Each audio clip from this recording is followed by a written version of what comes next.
Good morning everyone. This is Jing Stonic, no? Ug mga katikang, good morning dayo. Hey, go. Interval ta karon. Run 200 meter 10 times. Naka 5 times pa ko. Relax.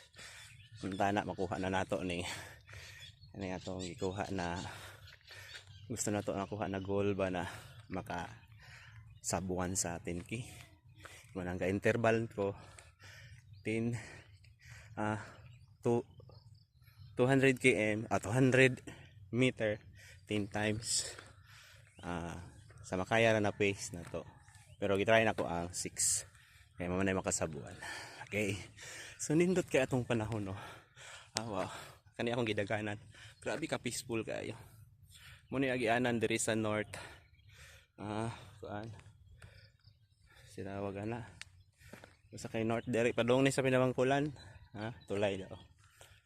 Padong to ang Bagoswatan dito sa sunrise. Din makita nimo mga views diri ang Mount Mayapay. Pagka nice. Guwapa kayo na nature. So ato nagaampingan perminti ng nature, no? Mananom ta permi og mga kahoy, mga green plants para ato nature always green. Sama po sa atong dashboard sa mga content creator na green.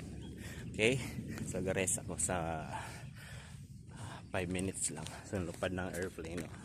Kaya dia airport naman na dapat dia sa Bangkasi. Hey, reset ko sa 5 minutes, daga na pod ko og akong ilahos-lahos ang 200 meter dito na ko 1K. Sumpay na. Okay, sige. So maro to today. Thank you for watching mga ka-healthy living, the healthy lifestyle. Okay, this is Zing Stonic, ang iyong lingkod.